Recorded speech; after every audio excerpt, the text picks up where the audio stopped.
Students, last time हमने जो बात की थी वो की थी वम्पस वर्ड के बारे में। हमने ये देखा था कि कैसे वम्पस वर्ड एग्जाम्पल जो है वो सॉल्व की जा सकती है एक इंटेलिजेंट एजेंट के थ्रू। जो आज का हमारा टॉपिक है वो थोड़ा सा लॉजिक्स के रिलेटेड है। मतलब हमने एक नेव अप्रोच यूज़ की थी to solve the wumpus world. अगर मैं इसी चीज़ को सॉल्व करूं through some sort of a logics, तो उसके लिए मुझे पहले कुछ लॉजिक्स की अंडरस्टैंडिंग चाहिए होगी कि how the logics work. So let's talk about this. देखो, लॉजिक होता क्या है, मतलब हम लॉजिक किस चीज़ को कहते हैं। लॉजिक हमारे पास असल में ये होता है कि कोई भी एक ऐसी इंफॉर्मेशन जिसको आप किसी मीनिंगफुल वे में रिप्रेजेंट कर सको या जिसके कोई रीजंस आप दे सको, इसको आप लॉजिक कहोगे। अच्छा, अब लॉजिक के रिलेटेड जब हम बात करेंगे तो लॉजिक्स के आपने लॉजिक्स कई तरह के बनाए भी होंगे। लाइक आप डिस्क्रीट मैथमेटिक्स में लॉजिक्स बना के आए हो, लॉजिक्स बिल्डिंग। उसमें आपको पता था कि एंड हम यूज़, मतलब एंड तो आप डीएलडी में यूज़ करते थे, हम वहाँ पे यूज़ करते थे as like conjunction, disjunction, negation, conditional और biconditional and several others. ये तमाम वो लॉजिकल कनेक्टिव्स थे जिनकी बेस के ऊपर आप कुछ सेंटेंसेस को उससे कोई रीजनिंग परफॉर्म करते थे। सो अब हमारे पास यहाँ पे यही तरीकाकार है। हमने लॉजिक्स को यूज़ करना है और उन लॉजिक्स की बेस के ऊपर कोई मीनिंगफुल इंफॉर्मेशन एक्सट्रैक्ट करनी है।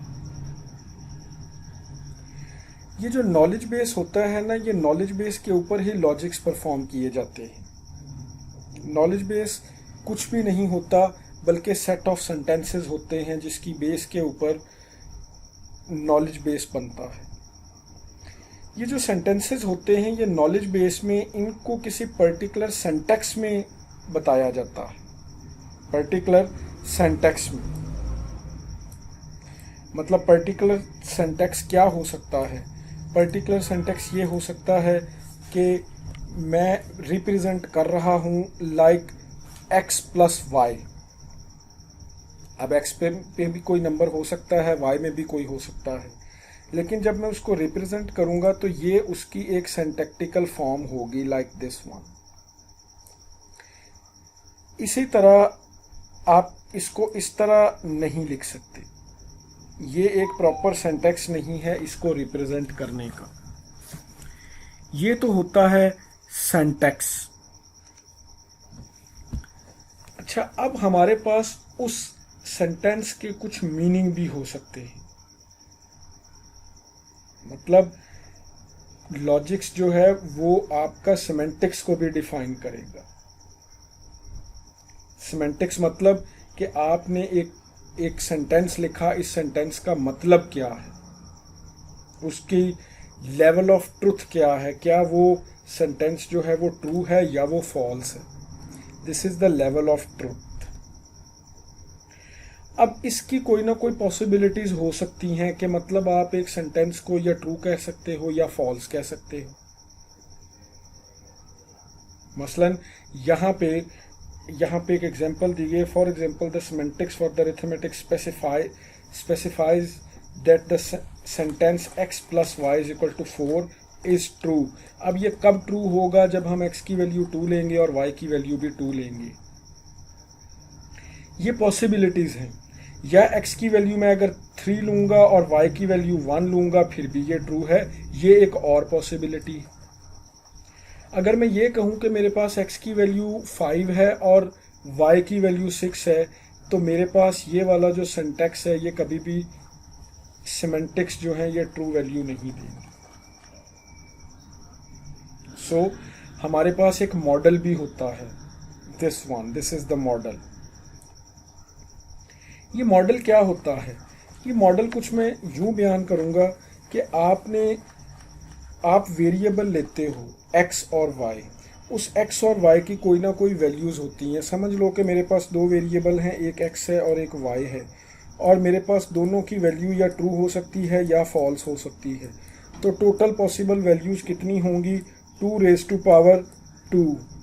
क्योंकि 2 वेरिएबल्स हैं और एक वेरिएबल की मैक्सिमम वैल्यूज़ 2 हो सकती हैं। सो ये हमारे पास 2⁻² मतलब 4 हो गया। अब ये जो 4 है मतलब ये मेरे पास एक मॉडल होगा, the possible values pertaining to the certain, जो आपके पास होगा वेरिएबल, उसको आप मॉडल कहोगे, मतलब उसका possible word. For example, having X men and Y women sitting at the table playing bridge, the sentence X plus Y is true when there are 4 people in total. So हमने इसको represent करना है 4 में, तो 4 बनाने के लिए combinations क्या क्या हो सकते हैं? 1+3 भी हो सकता है, ओके। इसके अलावा हमारे पास 2+2 भी हो सकता है, इवन के 3+1 भी हो सकता है, so on and so forth. So ये जो चीज़ होगी ये आपके पास एक मॉडल को रिप्रेजेंट करेगी, मतलब पॉसिबल वैल्यूज। अब मैं अगर बात करूं तो हमारे पास एक टर्म बोली जाती है एंटेलमेंट। एंटेलमेंट, ये लॉजिकल एंटेलमेंट होती क्या है, ये काम कैसे करती है और इस पे हम कैसे इस पे काम करते हैं, ये समझने के लिए मैं यहाँ पे आपको एक एग्जांपल दूंगा। और वो एग्जांपल करने से पहले आप समझ लो कि एंटेलमेंट को इस तरीके से रिप्रेजेंट किया जाता है, ओके। मतलब हम कहेंगे कि एंटेलमेंट इज दिस, कि इफ दिस देन दिस। सो अब इसकी इन डेप्थ अंडरस्टैंडिंग लेने के लिए मैं यहाँ पे, ये तो इसकी मैथमेटिकल नोटेशन है, लेकिन ये समझाने के लिए मैं यहाँ पे आपको एक रियल वर्ल्ड एग्जांपल में लेके जाता हूँ। ये एंटेलमेंट्स काफ़ी ज़्यादा यूज़ होती हैं in terms of our logic building या रीजनिंग सिस्टम।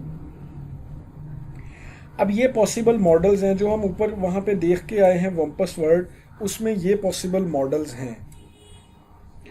मतलब जब हम यहाँ पे थे तो यहाँ पे ब्रीज आ रही थी, इस ब्रीज का मतलब है या यहाँ पे पिट है या यहाँ पे पिट है। और जब मैंने ये समझ लिया, इसको मैं रिप्रेजेंट करूँगा, तो एक उसकी पॉसिबिलिटी ये है, एक पॉसिबिलिटी ये है। ये वैसे ही है जैसे वो मैंने आपको ये एग्जांपल दी है कि इतने मेन या वुमेन जो हैं वो एक गेम खेल सकते हैं, तो टोटल अगर 4 हैं तो हमने उनको रिप्रेजेंट कैसे करना है।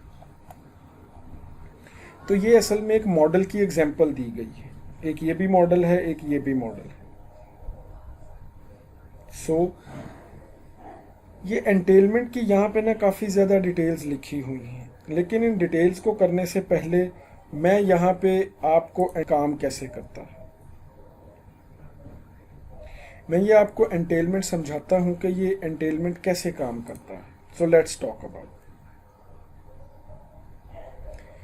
यहाँ पे आप ये देखो कि एक मैंने एंटेलमेंट, ये असल में बड़ा इन डेप्थ टॉपिक है, मतलब इसको अंडरस्टैंड करने के लिए you must be proficient in terms of your logics. Logics में आपको प्रोफिशिएंट होना चाहिए।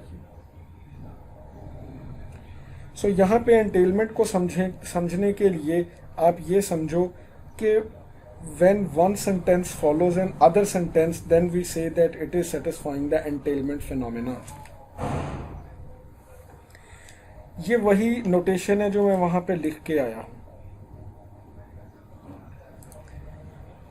आप इस नोटेशन की सिर्फ अंडरस्टैंडिंग ले लो कि ये है क्या, और इसको हम रीड करेंगे अल्फा एंटेल्स बीटा।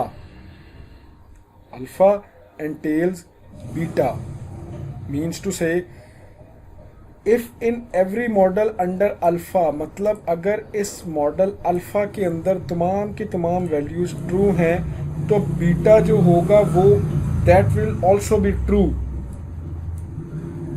वो भी ट्रू होगा। This can also be written as this one, मतलब this is the proper subset of beta. मतलब अगर ये ट्रू है तो ये ट्रू लाजमी होगा।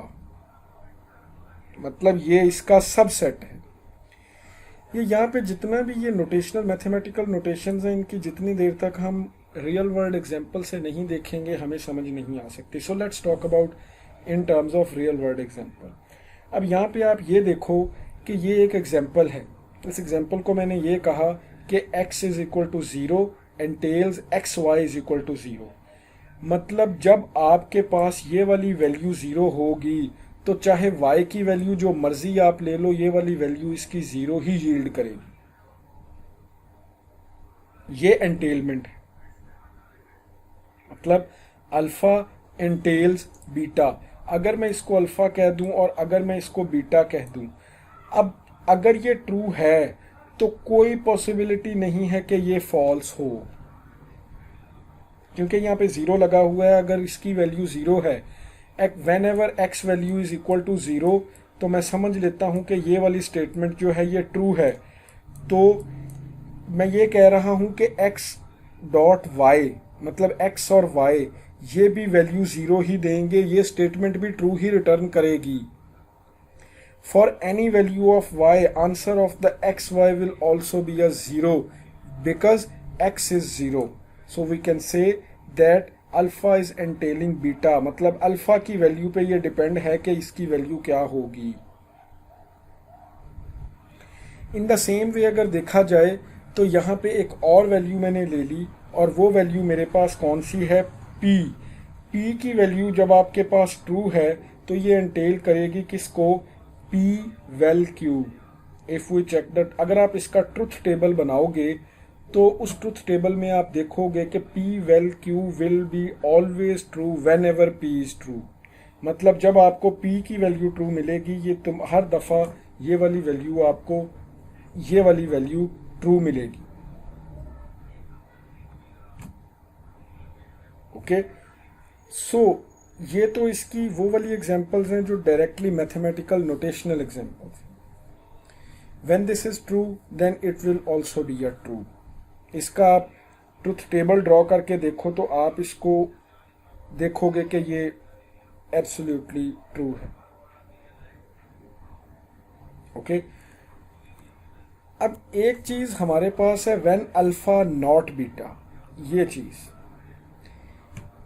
ये इसकी थोड़ी एडवांस फॉर्म है। ये कैसे काम करता है, ये दरअसल एक एग्जांपल ही है। ये मैं आपको बाद में समझाता हूँ, पहले हम ये देखते हैं, एक रियल वर्ल्ड एग्जांपल लेते हैं एंटेलमेंट को अंडरस्टैंड करने के लिए।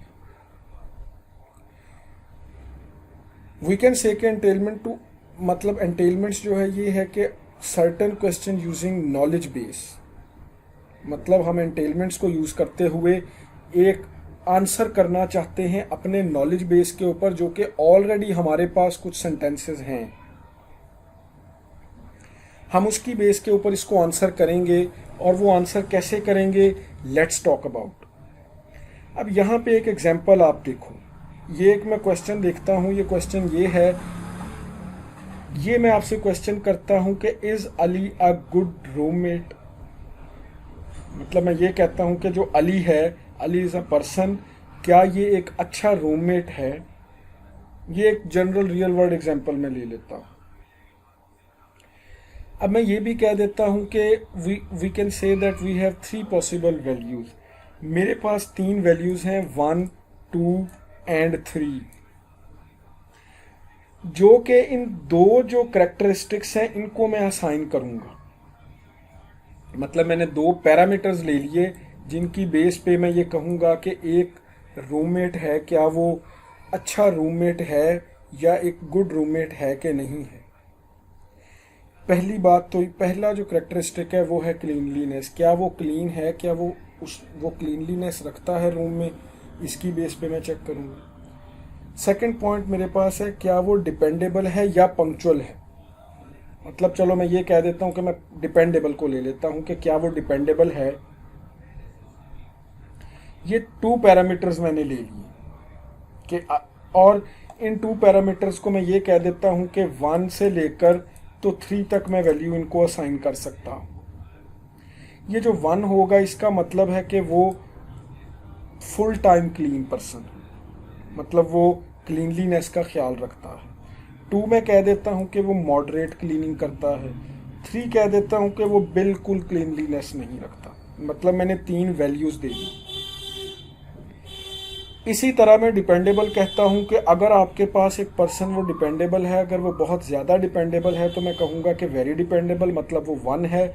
अगर वो मॉडरेट डिपेंडेबल है मैं कहूँगा 2 है, और अगर वो बिल्कुल डिपेंडेबल नहीं है तो मैं कहूँगा वो 3 है।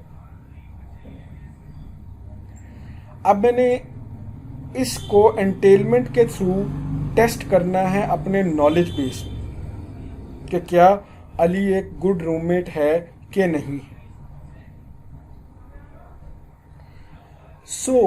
अब मैं यहाँ पे ये कहता हूँ कि we have some information about Ali through reference, मतलब मेरे पास कोई रेफरेंस है जिससे मैं कह सकता हूँ कि मेरे पास अली की कुछ इंफॉर्मेशन है। और वो अली की इंफॉर्मेशन क्या है? वो इंफॉर्मेशन ये है कि अली लाइक्स क्लीनलीनेस, मतलब अली जो है वो क्लीनलीनेस का बहुत ख्याल रखता है।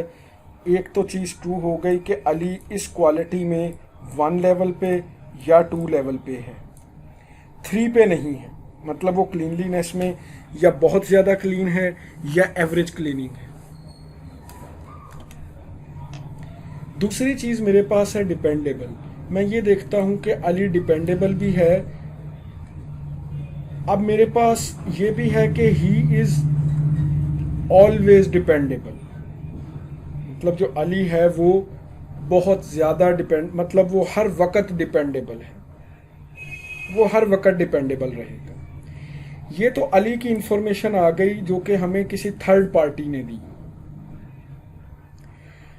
अब एक चीज़ और है, और वो ये है कि मैं ये भी जानता हूँ कि मेरे पास ऑलरेडी कुछ इंफॉर्मेशन ऐसी भी है, मतलब मुझे ऑलरेडी कुछ इंफॉर्मेशन पता है कि जो एक अच्छा रूममेट होगा उसकी क्वालिटी होगी कि उसका स्कोर जो होगा वो ये होगा, मतलब उसका स्कोर क्लीनलीनेस में 1 और 2 होगा और डिपेंडेबिलिटी में भी 1 और 2 होगा। मतलब एक अच्छा रूममेट वो होगा जो कभी भी 3 वाली कैटेगरी में नहीं जाएगा।